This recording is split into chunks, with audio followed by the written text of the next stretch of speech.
viewers, and welcome back to the Tobago Updates morning show, coming to you here live from the Port Mall in Scarborough, Tobago. We're just at about 7:09 a.m. this morning, and we're welcome in this first segment Dionne Ligoure, Head of Corporate Communications for Caribbean Airlines, as we speak to the Caribbean Airlines flight woes and more specifically Tobago. Good morning to you, Dionne Ligoure. Hello, good morning, and good morning to your listeners in Tobago and wherever in the world they may be logged in. All right, excellent. And thank you so much for joining us here this morning. As we get the conversation started, there has been much talk and a high conversation and focus on Caribbean Airlines within the course of the last week, and certainly not for good reasons, but for what has definitely been a significant challenge. One of the things we want to clarify at this point, where are things at in terms of stabilizing the situation before we go into the reasoning behind some of the challenges that would have occurred? Well, firstly, I'd like to indicate first to express our profound and sincere apologies for what transpired, these unplanned events of August 20th, because there are circumstances which no one would have foreseen. I hasten to add, however, that once the situation started to unveil and reveal itself, the team went into swift and immediate action in order to recover quickly. And I'm happy to say that by Tuesday of this week, for example, most of the air bridge would have been reestablished on Tuesday. And by Thursday of this week, as a matter of fact, yesterday, the on-time performance of the air bridge was 100%. We were able, post the injunction, to operate our regular schedule in parallel with the recovery flights. Because of the swift action taken, we were able to get agreement from the regulatory and other authorities to have an external company operate several charters for Caribbean Airlines on our behalf to move the displaced customers.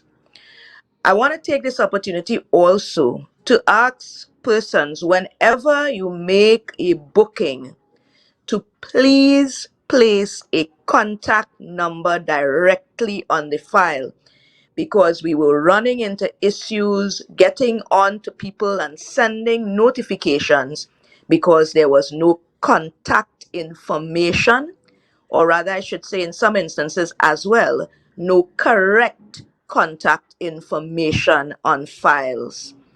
So that I am happy to say at this moment that the regular schedule is up and running. International on-time performance as at yesterday was at 90%, domestic 100%, so that things have stabilized.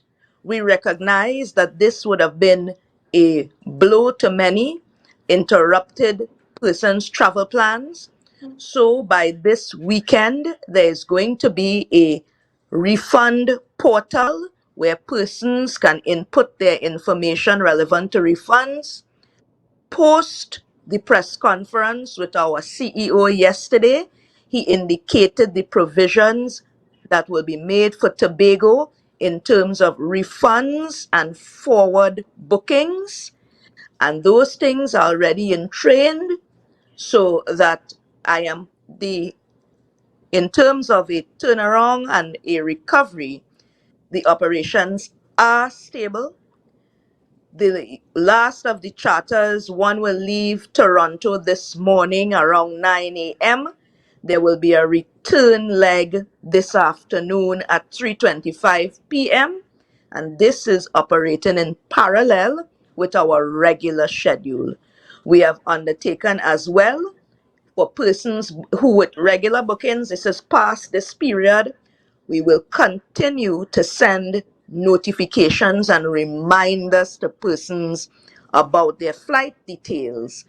But it is critical, I repeat, it is critical when bookings are made to please directly place accurate contact information so that in the event of anything, persons can be quickly, promptly, and accurately notified.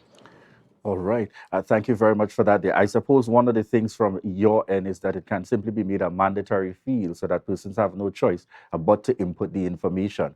But moving It beyond that, can the be root of the issue here fundamentally has to do with what appears to have been sick out action by the pilots. before And the just issues continue as far as we have been told. What's the status in relation to that, no. resolving what the root cause would have been in terms of pilots taking some form of action?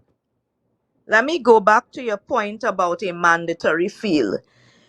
Recognize, and let's put this into context, some persons do not make their bookings themselves. Some persons go through an online or other system, and it is not all the time that the booking is directly through Caribbean Airlines.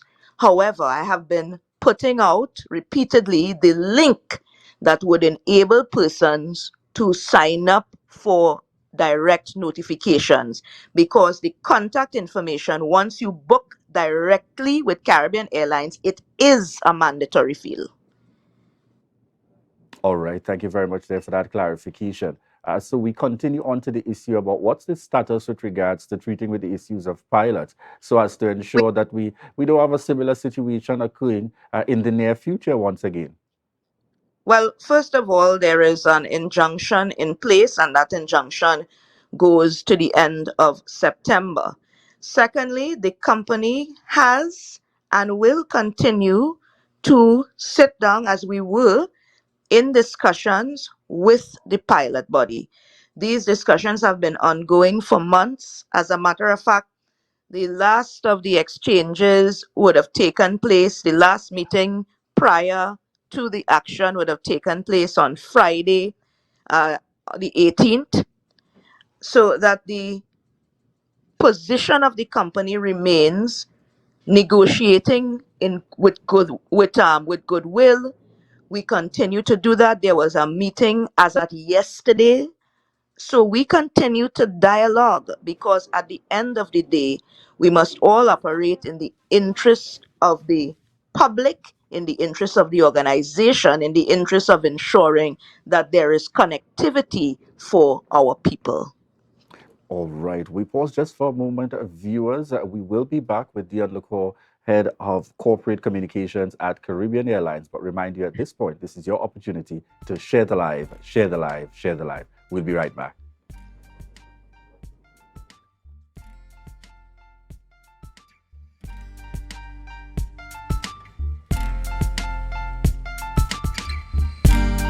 Put a smile on your face when you're moving from place to place. Good morning, good morning, morning, good morning, morning. Welcome back to the Tobago Updates morning show, coming to you here live from the Port Mall in Scarborough, Tobago. We just had about 7:20 a.m. this morning, and we continue the conversation with Dionne Ligoure, Head of Corporate Communications for Caribbean Airlines. We would have started just before the break, going into an area, and I want to delve in more specifically at this point to the domestic situation in terms of between Trinidad and Tobago. How does CAL view the service that it offers between Trinidad and Tobago? And I ask that question in the context of strictly business for profit, or understanding or seeing it as an essential service in terms of connecting the islands. The air bridge is a critical part of the operations of Caribbean Airlines. It is not a service that is operated for profit, as you may well be aware. So that it is a consistent service. It is not a, it is every, with everything, there's always with life. So long as the only place where there can't be improvement is if we have passed on. So I don't run or hide. We own that with everything, international, domestic, and otherwise, there's always room for improvement. So that But what I want to say publicly is that the air bridge is critical. One, when the event started to occur on Sunday, we swiftly went immediately, recognizing the events that were taking place in Tobago, to protect the air bridge. We want to say a big and huge thank you to the port, who quickly mounted a special sailing for Caribbean Airlines customers, accepted our tickets, and were able to with that we were able to move persons. Critical was getting the air bridge back up and running, and by Tuesday, yes, there was some delays, but we were swiftly moving to clear persons. And I'm saying this in the context of what transpired, to highlight to persons that despite what the um, sentiments that may be expressed by some, I am saying clearly and publicly that the air bridge is of significant importance to Caribbean Airlines. We take time to manage it closely, to protect the operation, because we recognize the importance of the air bridge to the people of Trinidad and Tobago. So, bearing in mind this importance that is recognized by CAL, then the obvious question would be, why has CAL not sought to resume the full flight load prior to COVID? And that's one of the questions coming in from our viewers online. Before COVID, there would have been a particular catering in terms of flights. The indications are that we are yet to see that kind of resumption taking place. So, giving you an indication of understanding how essential this is between Trinidad and Tobago, why has CAL failed to respond in terms of that resumption and even further improvements? The operations of Caribbean Airlines is something that we are continuously reviewing, and the review will remain in the context of broader resource allocations. So, for example, we are aware, and when we look at the movement, for example, for the data of the air bridge, there's always additional seats on the air bridge. So, for example, all of the seating is sometimes not fully utilized. But what is a characteristic of the air bridge is movement, increased movement on particular days. And these are discussions that are ongoing, because the operation of any airline it is ongoing, it is always open to review. So these are discussions that are ongoing at various levels within the organization. I assure you that once there's more to be said on that, the company will do so. All right, we trust that because we've been hearing that for some time now. So we're really trusting that indeed those discussions would lead to something fruitful in response. The other area we want to get some feedback on, there was much issue raised when CAL would have raised the fees between Trinidad and Tobago for return travel from 300 to 400. How do you respond to those that raise the concern that since the increase with those fees, we are yet to see any kind of improvement in terms of real efficiency and the service being delivered to the people between Trinidad and Tobago on the domestic air bridge? So the matter of the airfares, of course, between the domestic air bridge between Trinidad and Tobago, that is something that is carefully managed by the our shareholders, and by we are guided by our principles on the matter of the airfare. So is that to suggest that that was not a CAL decision, No, I'm not suggesting. but rather dictates that came No, from the no, no, shareholders as no, you have defined no, it? no, no, sir. That is not what I have said. Right, please clarify. Because of the importance of the air bridge, decisions regarding pricing are discussed with the airline and the shareholder. So any movement in terms of price It is not an isolated decision by any party. It is a decision that is made by way of lengthy discussions, recognizing the importance of the air bridge to Trinidad and Tobago. So, for example, Caribbean Airlines will not simply increase a fare. This is something that will be discussed with the stakeholders involved in in this process with our principals.